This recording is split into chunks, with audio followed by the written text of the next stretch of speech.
What up, my Do bro, it all. Man, Peace. Councilman Kelly, Yes, sir.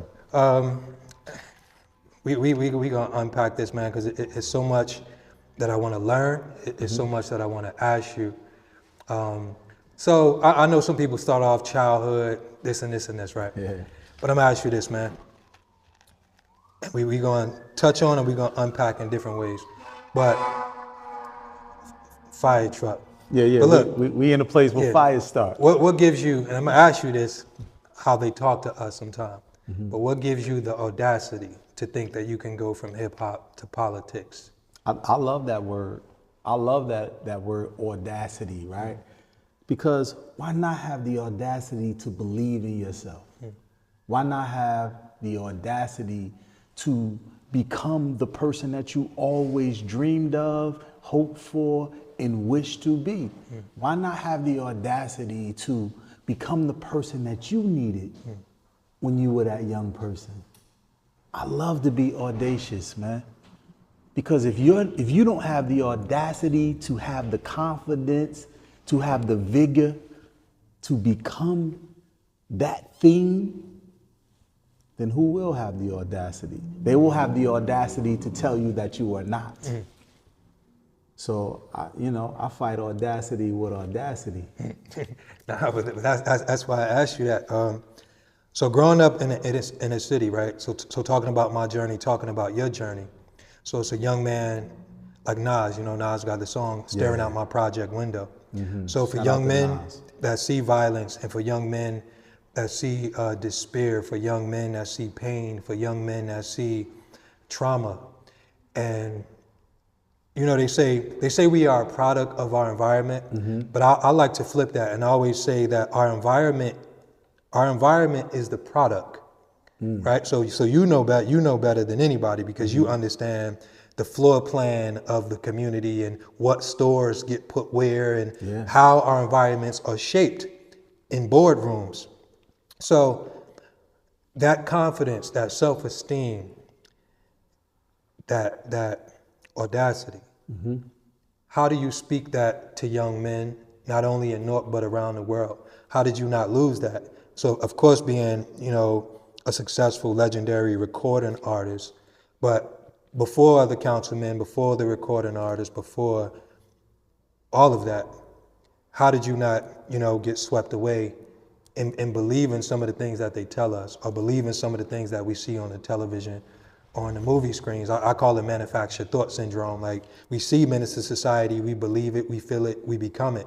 I lost a lot of my friends because they turned into the characters of actors. But how did you maintain the confidence, to believe? That's a great question, Dash. A lot of times when we are involved in things, we do not know how we are surviving in it. And I'll say that for me. I won't speak for everybody. But one thing that I noticed, I just had this conversation with someone. I noticed from as early as I can remember, let's just say 5 years old, up into at least 18 or 19, everything in my life that I have asked for, everything in my life that I said that I will do, everything in my life that I believed I could do, I actually did it. And I asked myself when I became a little older, I asked myself, why isn't it happening like it used to happen? So I analyzed myself and I analyzed the way I thought and I analyzed how I was believing.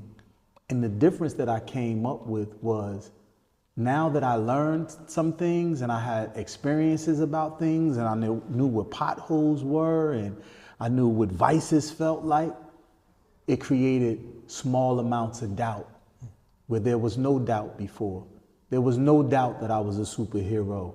There was no doubt that I couldn't put on a cape and fly high in the sky. There was no doubt that if I said I was going to sell 1 million records when I haven't sold one, that I would sell 1 million records. There was no doubt that I would achieve the highest at anything that I got involved in. It's not until I started having doubt. It's not until I started paying attention outwardly instead of paying attention inwardly. Right? When I believed inside, When I believed and turned innocence into confidence, there was nothing I could achieve. And I have the receipts for achieving those things. It's not until I started, after experiences, paying attention to what the outward expressions were, what the outside thought of about it that I was doing. But when I had no care about the outside and only cared about what I believed inside, the achievement and the success rate were greater. What would you say, what's the foundation of that? Like, what is the makeup? How did you develop that? I developed it from people around me. One of the key people was my mom, right? I don't believe that a mother can turn a young male child into a man. But I do believe that she can show you what a strong woman is, right? My mother was a single lady who was raising 2 children in a community where young boys had to maneuver through a lot of chaos, right? They had to learn how to work in chaos. And I believe that she did that. I'll give you an example. She taught me what unconditional love was. And she did it in a way that it wasn't touchy-feely. You know, moms used to take the saliva, put her finger in the mouth and watch the little dirt off of your face. My mother never really did that to me while my other friends' mothers were doing that. And I never thought she didn't love me. I never felt like, oh, my mother she doesn't public affection me, so she doesn't love me. I didn't feel that way. I felt that she loved me. I just didn't understand why she wasn't public with her affection. It's not until I went on to, I had got some money from one of my attorneys, and they gave me a check, and you know, in Newark we weren't smiling. Everything was all ice grill. And she said, "What's up? You're not happy?" And I said, "Yeah, I'm cool." She said, "Look, this is the second or third check I gave you and you haven't been smiling." She was like, "You're not where you used to be, right?" I'm like, "Nah." She said, "Why are you not smiling?" So she kind of broke it down. We got into a conversation, and I said, my mother's birthday is coming up. So she said, "What are you going to do for her?" And I said, "I'm going to do what I do every year, maybe send her and her sister on a trip." I send them on trips all the time. They probably go to Vegas or wherever they want to go. And then she said, "That's cute." She said, "When the last time you took your mom on a trip?" And I was like, "I never took my mother on a trip." And she said, "Why not? You made all of this money off of hip hop. Why wouldn't you take your mother on a trip?" I said, "It's not that I wouldn't, I just never did it." She said, "This birthday, why don't you take your mother to a Caribbean island and just you and her?" It's like, man, I'm not going to no Caribbean island with my mother alone. What's that look like for 10 days? And she said, "I'm telling you, now you get the opportunity to have a conversation with her as an adult." So what popped in my mind was the lack of affection from my mother. That was the main question. Yeah, other questions. But wow, I get to sit down with my mother. First of all, I had never cursed in front of my mother. I never even had a beer in front of my mother, just out of respect. Like, not that I didn't drink, I just didn't, you don't do that in front of your mother, and I'm a grown man.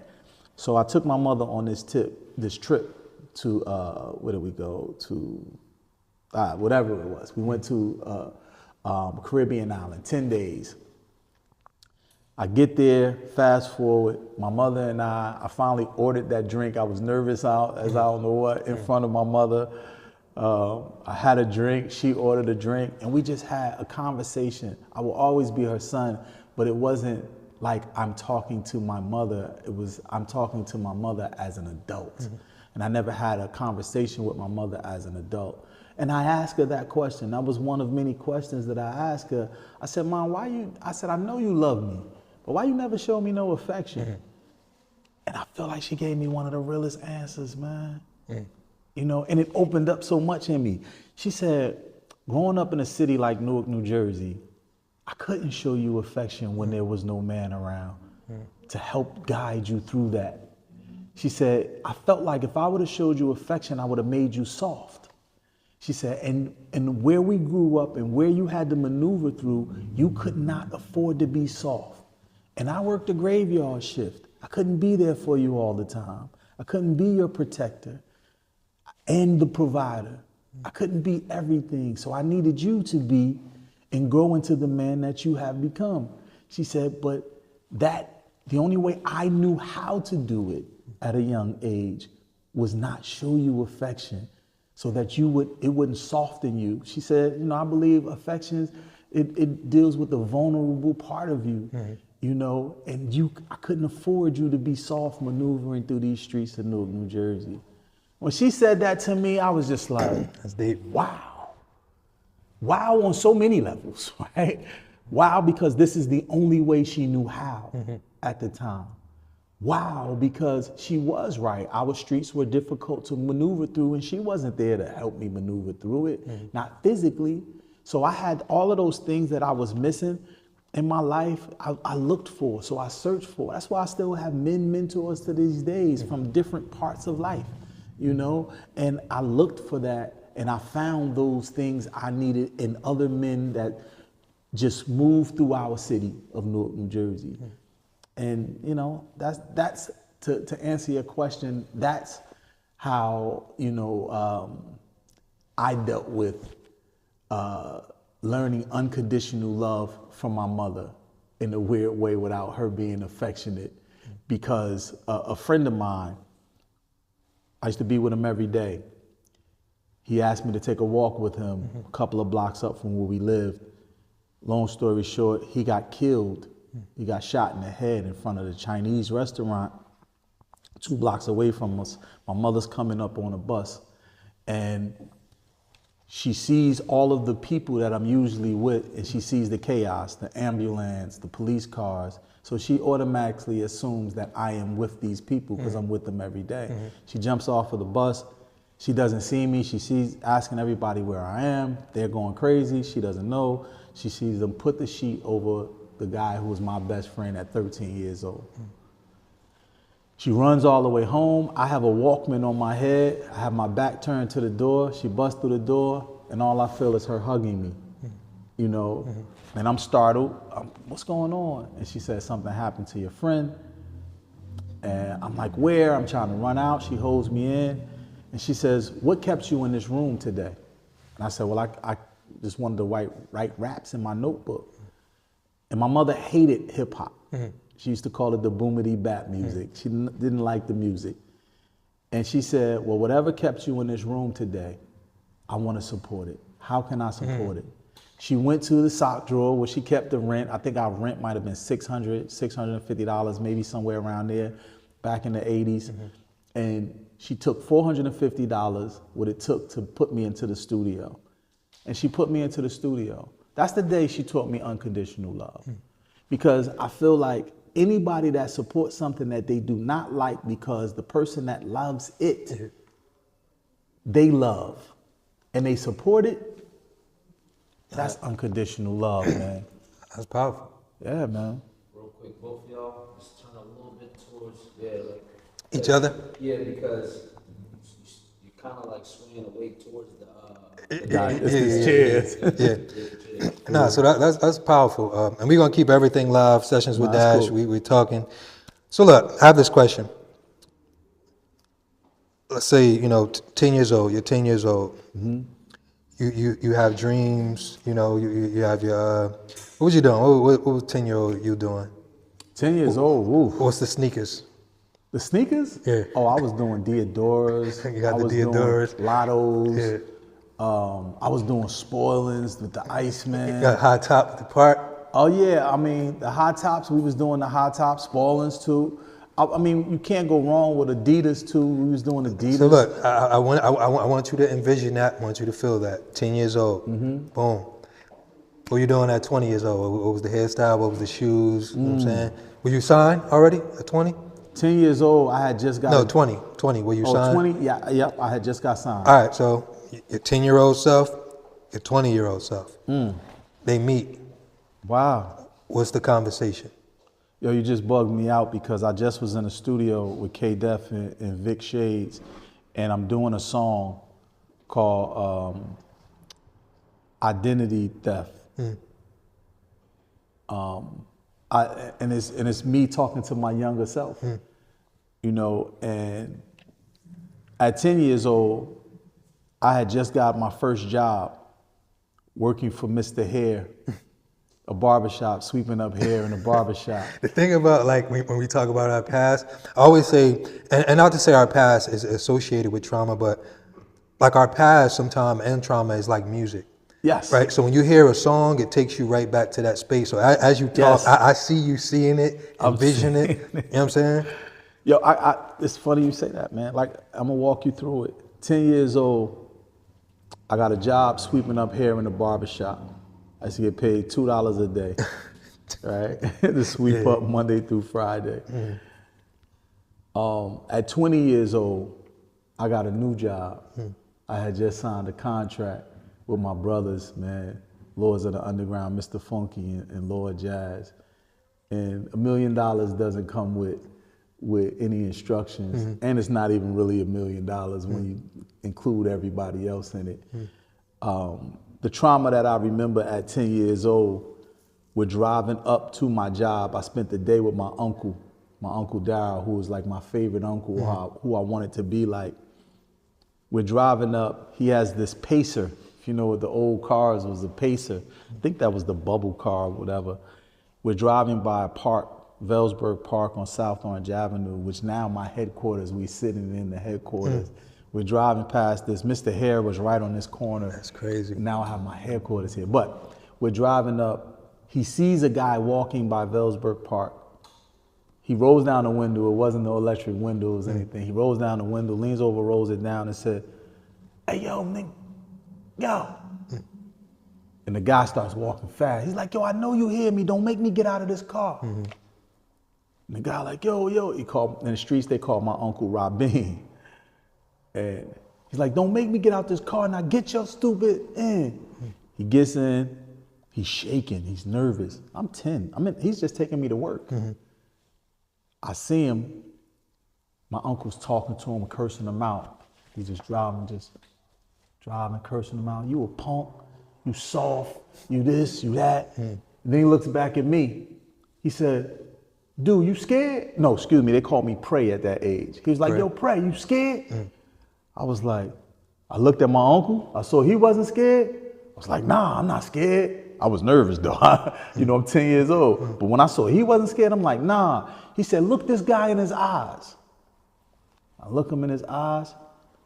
He's like, "I want you to look him in his eyes. That's a coward. I want you to remember what coward eyes look like." He was like, "He a coward." It's like, you never be scared of cowards. He driving, then he put on brakes. And he's like, "All right, get out, man. Have a good day at work." When I looked in the front seat, he had a knife. The guy had a knife to my uncle's side. So all while my uncle was talking to him and punking him, he got a knife to my uncle's side. And I seen my uncle wasn't scared. But the trauma part for me was, wow, this was shocking. This was chaos in a moment in a small vehicle. And then brakes, go have a nice day at work. I don't know what happened. I just know that my uncle showed up at the next family event and he was good. You know what I mean? But this guy was scared with a knife to him. So it just made me realize, like, wow, even when you in traumatic moments like that, like people who are scared will do some of the craziest things, or possible can do some of the craziest things. At 20, signing my contract, you know, the reason why I say this has been a little traumatic for me because it was trauma from my brother, my man Funk, that's in my group. We signed our deal on January 12th, 1990, I believe, 1991, excuse me. And his mother passed away on my birthday. So we signed our deal on January 12th. His mother passed away on January 14th, who we all love. So now the greatest day of our life happened, and then the worst day of his life happened. So now we are trying to tell him, show the world who you are, jump out into the world so they can buy our music, buy our records. And all he did is didn't want to be around anybody. So it put me one job, I'm scared to go in the job because I don't know what's going to happen to my uncle. Another job, I'm excited at 20 years old to go into it. But now I don't know how that's going to turn out because of one member of my group, You know, so it's funny how you put those two together, 10 years old, 20 years old, both getting jobs, both having things attached to them. So look, what I'm consciously saying, like if you could consciously go back, right, and the 20-year-old version of yourself could speak to the 10-year-old version of yourself, what would you say? Keep going. Keep believing in yourself without any doubt. Keep believing in yourself. Keep believing that you belong in those rooms that you wound up in and didn't believe that you're supposed to be in them. That's what I would say to myself. Let's add another layer to that. How old were you when you became councilman for the first time? When I became councilman, I was 50. So now, 10, 20, 50. What would the 50-year-old version of you say to the 20-year-old version of you? Sheesh. What would the 50-year-old say to the 20-year-old? Man. You can do it all. Yeah. You can do it all. Let ego go. Be more patient. Don't give up. Don't give up on yourself. You belong in those rooms. I would say what the 20-year-old said you belong in those rooms. Don't wait. Do it now because tomorrow's not promised. All of the things that sound cliche that an adult say to. I always say, sometimes, we're one thought away, sometimes we're one conversation away from a completely different life, you know? And even, I'll give you this perspective, right? Because I remember Naeem was like 7. And the thing about dreaming and the thing about having a vision, right? You got this vision. This vision is alive in your mind, right? And now it's time that separate you from this vision. Time, energy, discipline. I see it. So my son, and I put a post up about this where I said, I taught my son how to think, not what to think, because I allowed my son just pure freedom to grow, to learn, to collect life and bring it back, and we sort it out. I never put my limited thoughts on his mind because that happened to me when I was younger, right? So 2 thoughts I'll give you where I knew, like, Naeem, I'm like, man, you wouldn't believe it if you wouldn't see it, or, So one day my son asked me, he said, if 1960 is Black history, what was Black history in 1960? Meaning, okay, they want us to focus on Rosa Parks, Martin Luther King, but what did they learn in school is Black history? Yeah. Right? So think of the layered perspective of that thought, right? Another time he came, he was about 7 years old, boom, come kick the door in. Hey, Dad, when was chimneys invented? I'm like, I don't know. He's like, I'm trying to get to the bottom of the Santa Claus thing, right? So he like, I'm not gonna argue with y'all whether Santa Claus is real. What's everything that's associated with the story? I'm gonna strip the story down. I'm gonna break the story down. So when we have a dream, when we have a purpose, when we have a vision. So I remember talking to you when we were working on the funeral to bury violence, Naeem, I think it was 10, 11, and I'm like, man, I'm gonna just let him, and I ain't really had a full picture, man. I'm stressing, I'm homeschooling my son. That's when I first got custody, and it's a lot for me because I'm still having inner doubt, inner fear, struggling, but I never felt judged, you know what I'm saying? You listened to me. Yeah. And it's a lot of people I felt me talking, and I felt them like, man, what is this? Like, you know what I'm saying? Yeah. So one thing I'll give you, right? Or I'll communicate. Because while my son was in Johannesburg, Namibia, in Forbes, I felt like East Orange, Newark, New Jersey didn't connect to his greatness. Nor did they know how to render it, nor did they know how to render it or process it, right? So I ask you this, as an artist that's in politics, does hip hop has the space or the platforms or the intellectual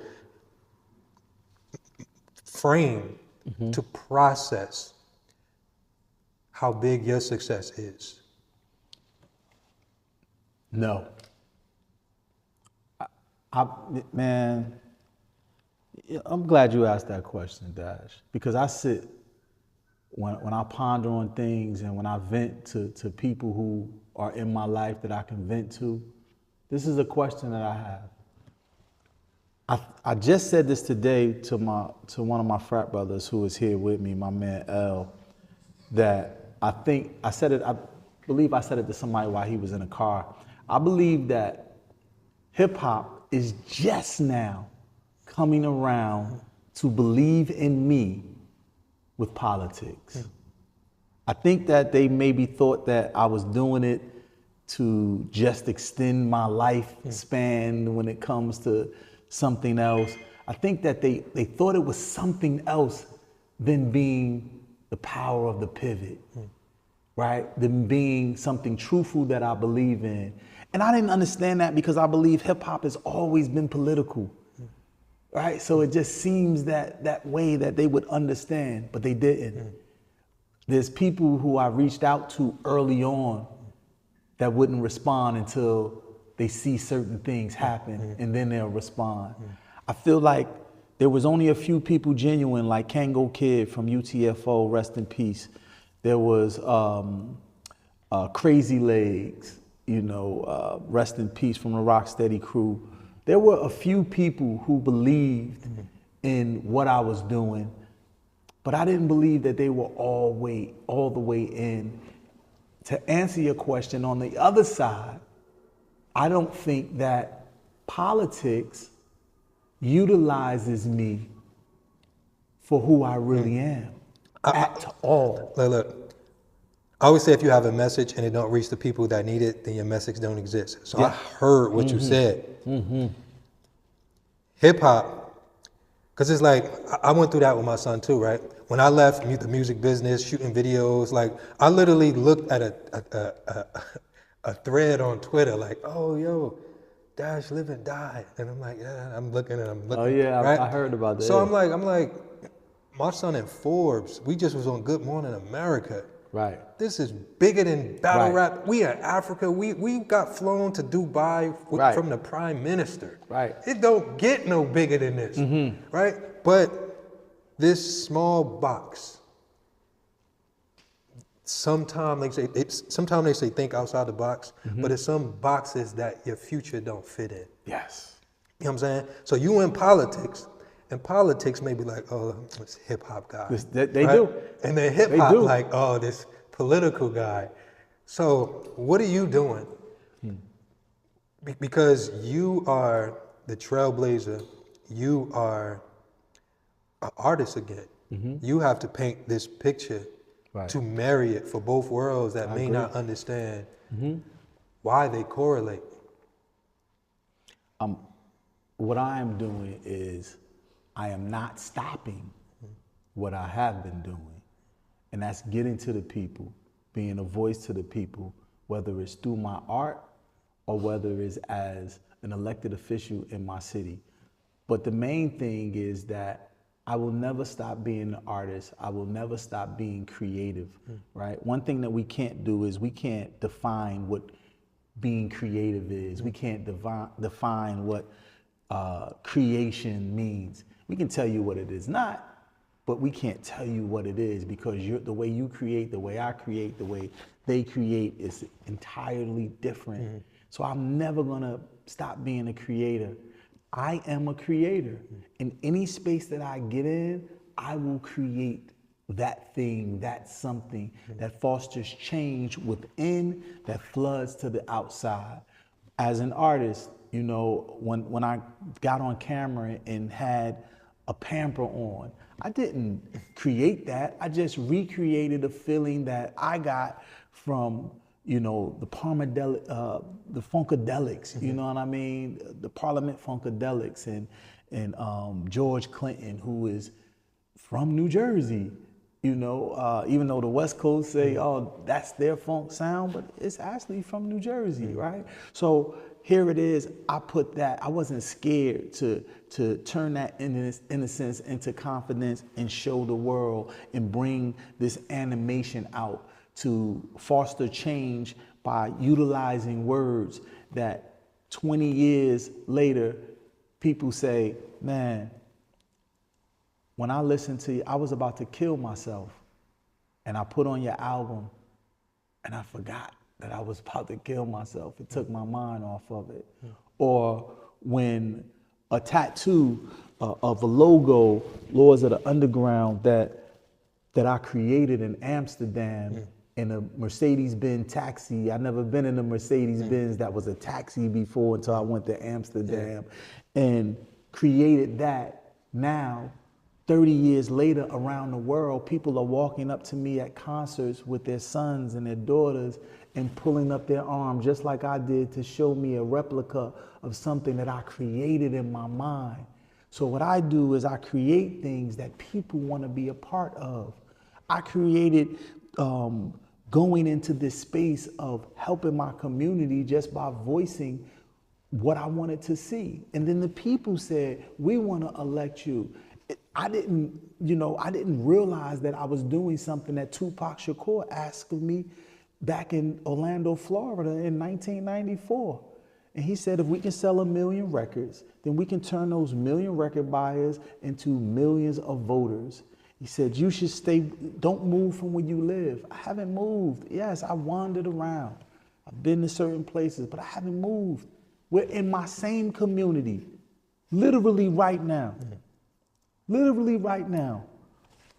We hustled on these corners. Now my headquarters is right in the middle of these corners, right around the corner from where Redman and I lived, right? I get to govern where I grew.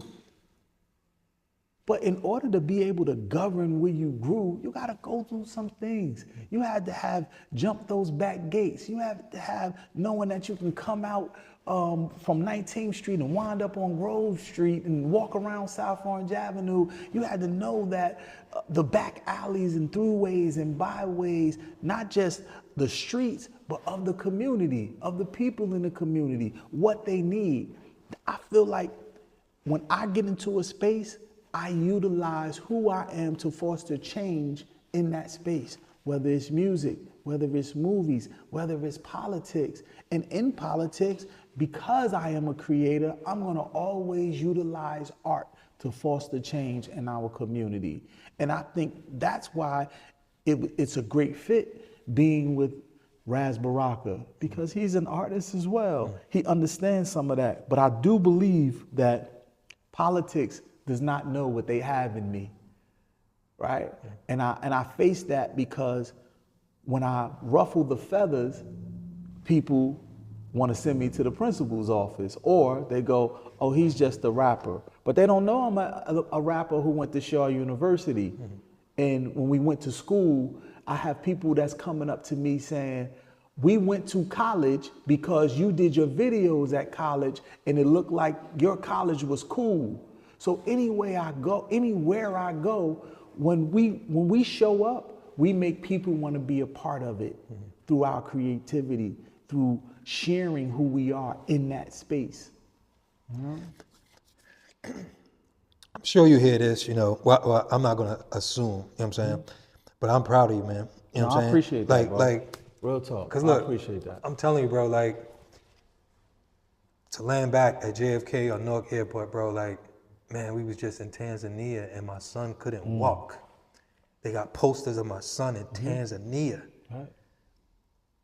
But like, he didn't connect to the kids. He ain't connect to the kids. He ain't connect. Like I could tell you, like, politics, and I'm gonna share something with you, man. And I want, it's just gonna be honest. Right. I tried to work with Orange. You know what I'm saying? They didn't get it. They robbed us. Right. You know what I'm saying? Like, it's not about money or whatever the case, but my son literally, bro, on Dr. Oz, Good Morning America. Yes, So knowing business is like, okay, so we could travel the world. I could get what my son worth. And then it's not, boom, I did favors. He did mayor for the day for Orange. Yeah. Nothing. Like, and literally they say they're gonna give him something, and then literally they just disappeared, bro. So it was like I was doing a favor for gangsters. So like that become disheartening. You know what I'm saying? It does. So same thing, like, do you know I named 25s a piece? No. I named 24 hours a piece. No, I never knew that. I did the first 2 years of marketing, pictures, everything. Hakeem, my boy. Wow. I literally couldn't even get in there last year. Wow. Hakeem, my dude, there ain't no beef. Hakeem, Right. you know what I'm saying? But stuff like that become, even like my son, Good Morning American clip, I consciously put Hakeem in it. Yeah, shout out to Hawk. He just called me too. You know what I'm saying? Yeah. So it's like those moments become disheartening, and not to say like, but I'm consciously going into it like, I'm consciously Yeah, I'm with you. I'm consciously going into it like, nah, man, let's give back, let's show up, let's this. Mind you, I did everything for 24 hours a piece for free. I got everything on my Facebook saved. Literally after this, I could show you the meetings. Right. You know Shalice Shabazz? Yes. She's a young lady. Yeah. Like me, Shalice Shabazz, Hakeem Green created 24 hours a piece. That we were the only 3 people at the meeting. I thought Amiri Baraka was in there too. He was after. Okay. After we had the meeting in IYO, because of course they have to go to. You know what I'm saying? Yeah. Even I shot Raz's first campaign commercial. Wow. I literally got all this on my page. You know what I'm saying? Hakeem was there though, but I shot Raz's first campaign commercial. And all of that, but so I believe in like, man, nah, let me dedicate here, let me give my time. That was also a time I got custody of my son, so I made the transition into the political stuff or in the churches, the youth organizations, because I couldn't shoot music videos that much because, you know, I got my son with me, so I couldn't do what I used to do and be out 3 a.m, you know. So that's what I mean, is like, so from the level of, yo, why that kid sound white? Or when I'm like, man, like I'm trying to create the antidote of a young man that would have changed my life. But like that was so disheartening to see that disconnect. Wow. It was so disheartening to see that disconnect and to see organizations lean on the plight and the struggle and to go, nah, this is a success story that's really rocking the world.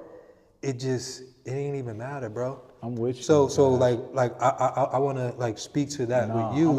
I'm with you. I've seen that too. I felt that. Like you said, it's disheartening, but it's also demoralizing sometimes, right? Because for me, I wanted the hip hop world to get it. Yeah. Right. I wanted them to be like celebrate you, to understand like the plight of that. And no disrespect to the people that they do celebrate with it. Yeah. But I feel like if you mention that list, I should be mentioned on it, right?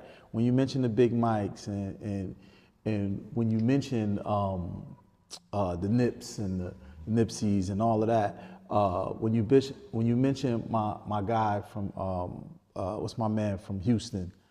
I'm tripping. What's my man from Houston? Yeah, Scarface.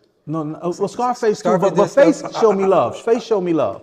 Like, I thought you were talking about people that ran. I know. No, not just people that ran. That was Luke. Yeah, Luke ran and all of that. Yeah. Like when you mention all of these people that ran, and I'm the first to ever win. Yeah. I'm the first to ever win. Like, we're not making it up, right? They ran before me.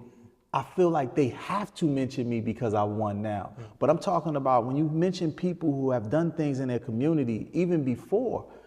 You know, you've been around 211 with the Bury the Violence and having just processions of mock funerals and feeding thousands of people in your community and all of this before I was even elected. You know, I feel like I never got any notice of that. And believe me, I don't do anything for the notice, right? I get it. I don't want to misconstrue anything and say that I've done it for notice. I just wasn't mentioning those. We don't have to clarify love, bro. It's just love, because that's what we did it for. Like literally my son and just my story alone, I understand that I wasn't even ready for it at the time. So when they wanted me on Good Morning America, like I still was dealing with my own trauma, my own pain, and I didn't even understand how powerful my presence was and why I was needed. Right. So sometimes like we have that imposter syndrome. It's just like how we are being fathers. It's like, I'm a father, I don't need no credit.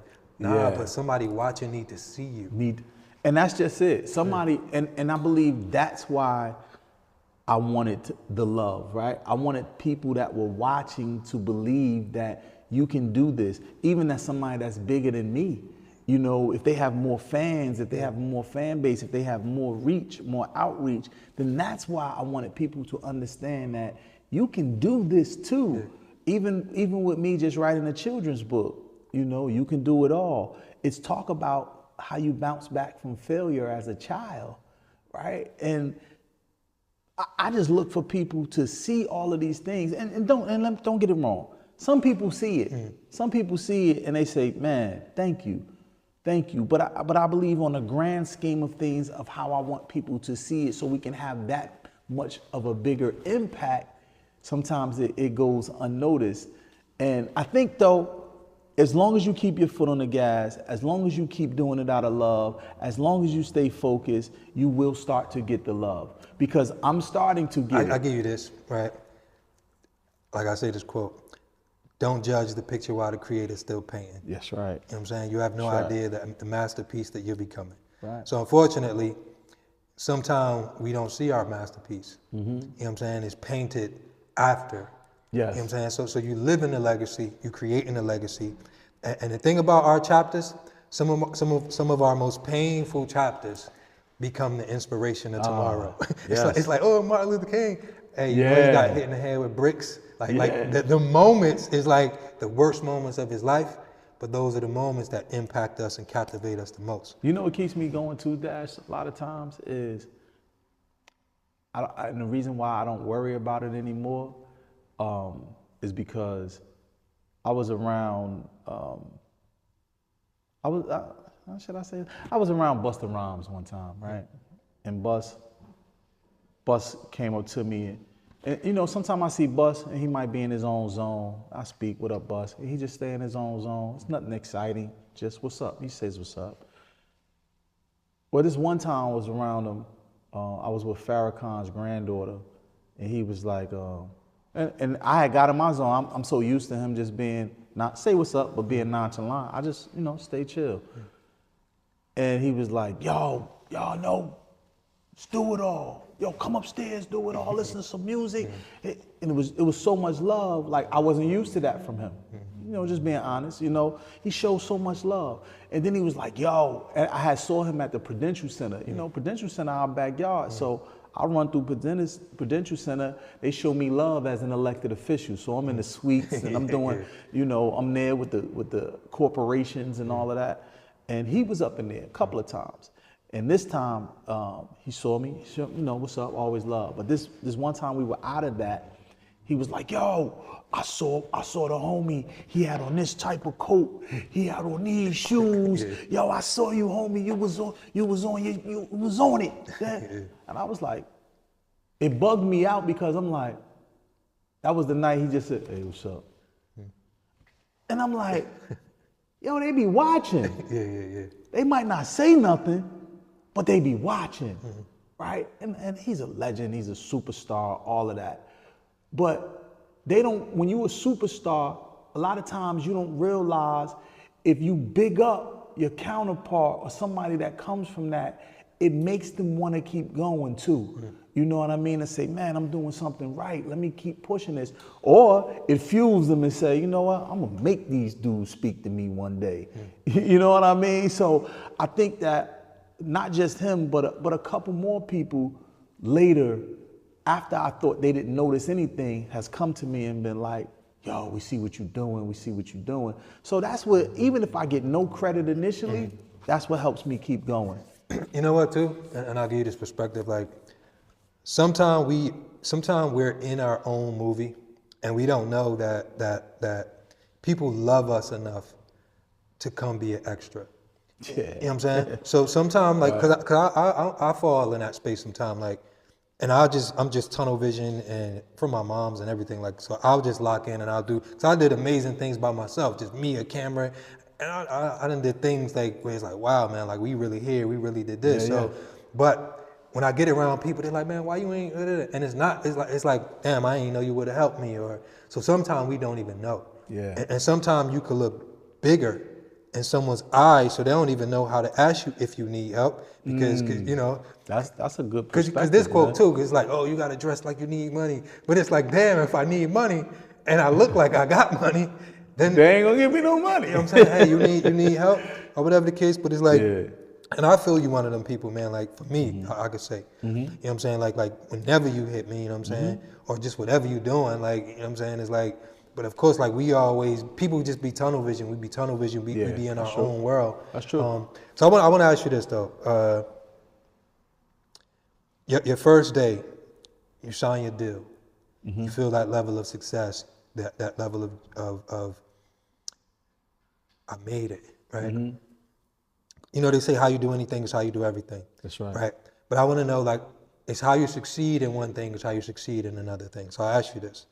The day you sign your deal, and then the day you seen the polls in and I'm councilman, was it parallels to those successes or did they feel different? Oh man, that's a great question. I feel like in a lot of ways they were parallel, even though they were different. If they were on different Success vibes. and wins are like highs. Like was it like, I know how, you know. No, brother. Let me tell you something. Yeah. What was harder, getting the deal or like campaigning? Like I was asked that too. Politics is way harder than being an artist. Yeah. Because artists, you deal with play. Creations, you deal with play. You play with it until you say, I'm finished playing. It has a time slot, a time period to it, like dinner time. Nah, You know what I politics mean? is like battling Politics. too. But like the campaigns be like two rappers battling, like, you know what I'm saying? So Man, campaigns is different though. Like, who can tell me what's right when I'm creating? But somebody in politics can tell you what they believe the policy should be. You know what I mean? And what the policy that you're trying to present to the people, tell me why this works or why it doesn't work. I don't have to tell you why my bar is a little offbeat. It's art. You know, but I have to explain to you why I'm a little offbeat when it comes to politics. And our super voters, who are mostly seniors, they never played Chief Rocker. They never watched a Funky Child video. They don't even care about none of that. What you gonna do about these street sweepers that need to come down our block? What you gonna do about Miss Williams' backyard with all of the forest growing out of it and she too old to cut it and the rodents are running crazy? It's different problems, you know what I mean? It's harder dealing with people on emotional levels and what they believe or perceive to be right than somebody not just liking your music or your art. Because 1 million people do not have to like my art and I still win if 1 million people like it, right? So if out of 2 million people, 1 million people like it, 1 million people don't. 1 million people make it to the win, right? With voting, 1 million people don't vote for me, I most likely lose. So it's the same and similar and have some parallels, but they're a little different. You know, that day when I signed my deal and that day when I won the election for being the first platinum selling hip hop artist to ever win, it felt the same in this regard. When I got in trouble as a teenager where I was looking that I could have went to jail for a long time. And that disgust on my mother's face. I was just talking to my frat brother about making your mother feel like we did it to make our mothers feel good, not bad. And to make my mother have a frown that was upside down, so to speak, to see the disgust in her eyes. I promised myself one day that I would turn that disgust, I will reverse that disgust, and that will be fulfilled with joy. When I got my record deal, I felt part of that. Like, man, I did it. I was able to buy my mother a home, you know, a couple cars. We think the material things, we think the house when you're young like that. But when I won the election, my mother knew the battles that I was going through. She put out a whelp, like a yell so loud when they announced it, because the elections was over, let's say at 7:30, 8 o'clock, they checked the election. So maybe an hour before, if you're in a certain amount of lead, they go projected winner. So they projected me as the winner before the official numbers came in. And when they said, looks like Do-It-All will be the councilman of the West Ward where he grew up, my mother, I can't even describe the scream. I've never heard it come out of my mother before. I thought something was wrong. And to look at her with her open arms walking toward me and tears in her eyes, that was different. And it was different because it was different battles. With a creative battle, it's just trying to get people to like what you have created. You know, children can draw different crayons on a piece of paper and you frame it a certain way and put it in a vault for 40 years. And if it's done by a certain person, they say, this is genius. You know, politics is not that. Politics is battling to prove and talk about policies and what works for a community of people, from elders to the youth to the working class, home ownership and all of that type of stuff. And that's a constant going at each other. So when someone that loves you see you fight and bump your head and scrape and get beat up and still get up, and then win it, it creates that scream that I never heard come out my mom. You know, felt different. And she's the one that created that foundation of audacity. Of audacity. Yeah. Like I say, man, I'm proud of you. And I don't know, because I'm able to. But I want to say this to you too, though, Dash. I'm proud of you, bro. Because we've had real conversations off camera. You know, and I remember when I asked you years ago, when you gonna jump on camera? You initially, nah. And you was adamant. Like, I believed you. Like, you, nah, I'm not getting on no camera. Nah, I'm just here to get right. I'm good. I'm not. And you didn't. Even years after, you still didn't. But I'm proud of you because I knew you had a story to tell. And sometimes, even though we don't want to, we need to, not for ourselves, for others. And I believe that's why I still do a lot of things that I do. Not that I want to a lot of times, but because of the information that I have taken in, I feel like I need to. I feel like if I don't share my experiences and the information that I receive from those experiences, I feel like I'm a sucker, almost, right? I feel like, because I can just easily go to Florida, man, and chill in a condo on the water or something for the rest of my life. Like, it's cool like that. I'm not saying I got this big old bread and all of that, but I've created spaces where I'll be cool doing that, right? And just create whenever I want to create. But I believe that the spaces, the rooms that I'm in, the information that I'm receiving is meant for me to share. It's not just for me. It's for that next kid, like Pac said, that's going to come up and change the world. Pac said that to me.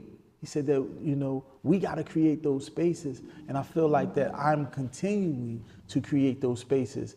Why? Because now I have hip hop artists asking me, how about real estate, home ownership, politics, policies, cities? You know, I have them asking about that. People who, as hip hop artists, we used to think, man, we ain't no politician. It was F the police and F the politicians. Even that correlation, like the fact that you work with the police, like that's a translatable thing that you have to translate. Yes. To say, you know, Yes. it's okay, and we're like, how is that? How do you translate that back to hip hop when we receive them messages frequently, over and over and over again, and we became those messages? Well, that's why I love the city that we're in, Newark, New Jersey. That's why I love the leadership that we have, because I think that thinking comes from not knowing. I know that when you have a certain type of leadership, politics trickles upward, right? It trickles from the bottom up.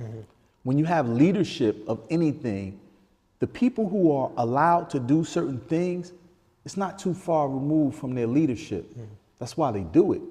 You know, if you know that you can get away with something with your father, or or if you can get away with something with your mother, but you can't get it away with your father, you're most likely gonna do it around your mother all the time, around the person you can get away with it with. So if you're in a city where, let's just say, police are beating up people or constantly killing or shooting minorities or mishandling the community, it's most likely that the leadership of that community allows them to mishandle it through bureaucratic policies or whatever it is. It's most likely that they're allowing that. We live in a city, Newark, New Jersey, with a leadership, Raz Baraka, and I'm not saying that sometimes we don't have things that go awry, right? that are out of order sometimes. But for the most part, our police, they're not beating up our community. They're not killing our community, right? Yeah, you might have a person that was shot, or you might have, but for the most part, like other cities, it's not happening in this city, you know? And when you have that type of leadership, it comes from, it trickles down to all of the directors and all of the other people who lead other parts of the community, right? So we don't have that, man. And that's a great thing. In my city, you have the mayor, of course, you have the director of police, you have the chief of police, and then you have his prospective captains along with the councilmen, the council members. Like, how ironic is that when I used to run around these streets all crazy, and now I have some say-so when it comes to talking to a police director, or talking to a police captain, or talking to a lieutenant. I was jumping gates. When you look at the TikTok video, I was jumping big gates that connected the blocks. You know, I was thinking about how long did it take to like, because you know, I haven't been in no legal anything, but you know, sometimes like we have that embedded system. Oh man, the cops, I'm like, does that wear off? If it does, it probably took me 2.5. Look, I've only been in office going on 4 years. It took me more than half to get used to it. I'll never forget when I got stopped by a cop. He said that I went through a stop sign. Yeah. So when he stopped me, I'm forgetting that I'm councilman, right? He stops me, and I automatically, you know, do the whole thing, take off my seatbelt, pull out my license. I'm reaching for my registration. And he comes, and I just say, "How you doing, officer?" I'm very polite. I hand him the stuff. He goes, "Oh, councilman, my bad." He said, "I just thought you went through the stop sign." He said, "Don't worry about it. Go ahead." Yeah. I said, "Go ahead." I was like, "Oh, I'm councilman." Yeah. I forgot. And that's not to abuse or power or none of that type of stuff, man. But it's a different respect that comes when you're in position. That's why we as people need to get in position. And that's what Pac was saying. You know, we need to become legislators, because if we don't make the laws for us, they will be made for us if they're not made by us. And that really is what it is. I believe in making our people, putting our people in position, as long as they're competent, right? And then you have other sects of cultures who don't care if you're competent or not, because they believe in flying the plane while building it, right? So we must put our people in position, because that's how you learn. On-the-job experience, and that's with certain things. I'm not saying put a person in a police uniform if they're not qualified to shoot a gun. That's not what I'm saying. But I'm saying if you have somebody to teach our people by being in position, learn behavior, then we have to be in position, because the young people are watching us. And we have to do it with morals, with integrity, you know, and competency, you know, let them know that we are who we say we are, especially if we yelling out kings and queens and all of that type of stuff. You know, these children, these babies are watching us. That's why I lead from the front, man. That leading from the back stuff, I believe, is over. You know, that's for the elders to lead from the back with the wisdom. But when you still have your strength, and you still can muster up that courage, lead from the front, because the babies are in the front. And if you don't involve them in what you're walking towards, they're gonna burn everything down, man. Can't settle and complain at the same time, man. Nah, you can't, man. So You can't. let them know. I know you said you're doing something tomorrow. I know we don't want to date the interview, but let them know in May, you know. You're so May again. 12th, man, this is the re-election we're having for my second term. I'm excited about it. I want to say that this election for me, mentally, win, lose, or draw, does something for me of all of the work that I put in for the first 4 years. And what I mean by that is that when I first ran, there was 9 people running. I'm running now that there's only 3 people running. I think that says something of what people believe who's in the race. You know, and it's hard to be the incumbent. It's hard to beat somebody who has done what they said that they will do when it comes to turning renters into owners, when it comes to building the gap between seniors and the youth. It's hard to do that when you make a lot of the people within the city believe like they belong. If you were a part of this city or any city when you talked about its demise or it falling apart, you should want to be part of that same city when it comes to its renaissance. And I believe that if you have been in Newark, New Jersey long enough, you know what these corridors look like in the West Ward and throughout our city. You know that it's growing. You know that. And some people might say, yeah, but the rents are high, we're getting pushed out. I think there's a fine line. You have to create avenues that the people don't get pushed out and the city still grows. So there has to be a fine line. You just have to figure out, how do I be a part of it if you want to be a part of it? This is not about handouts. You know, this is just about giving people a hand. And I believe that moving forward with the things that we've been doing in this city, what I've been doing, what my team has been doing, man, we deserve to be reelected. And I believe on May 12th, the people will speak and show that Dupré Kelly, C4, will be reelected, and that will be history in itself. And I'm excited about it, man. Just governing where I grew up at. We're still here in my neighborhood. I remember being in interviews with Lords of the Underground when they asked me, where do you see yourself in 10 years? Where do you see yourself in 15 years? And I never thought that I would see myself in my same neighborhood. Like, my headquarters is in my neighborhood where I grew up. I never would have said that in the interview. You know, I've always been about, when people ask me that, do you want to make it out? That was the dream. I want to make it out. Everybody raised their hand. But when I so-called made it out, it's not really about making it out. It's about making where you come from better. And that's what we're here to do, man. I want to leave this place better than what I found it. You're doing that, man. So like I asked you the first question, man. Thank you for having the audacity. Yeah, because thank you, that's where it starts. Like I always say,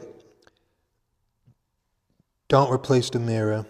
Stop replacing the mirror and work on the cracks within. You know what I'm saying? So sometimes we're always looking to change everything else, and we don't associate ourselves. Yo, I believe in alignment, Dash. You saying that's a Chinese philosophy. Do you know that? No, I didn't know that. You didn't know that? No. I know you though. You're gonna look it up after this. Yeah. That's a Chinese philosophy. It's called gold. I could be wrong. Don't quote me. But it's something with gold. When there's cracks in the mirror, they dip it in gold so that the cracks, and they wipe the gold off.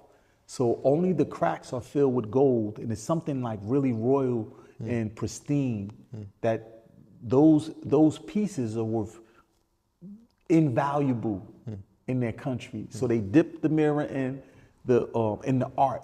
They have these pieces of art the same way. When they crack, they dip it in gold, they wipe the gold off and let the gold stay in the cracks, and it becomes so valuable. So by you saying that, just to correlate it to that, those cracks in that mirror, those are the parts of us that are invaluable, man. So value your cracks, man, especially in that reflection you look at. Legendary, man. Thank you, my brother. Thank you, for bro. everything you do, man. I'm Thank proud you of for the you too, conversation. I Dash. appreciate it. Word man. up, man. Love it. Keep gifting your love, man. Sessions with Dash, man. Make sure you guys tune in. Make sure you guys follow the movement, follow the journey. May 12th. Yes. Newark, New Jersey. Come out, come support, come vote. It's a lot going on in there. You see, this was positive because, you know, I know it's a lot. Oh, yeah. You know, but thank you guys for joining. Peace.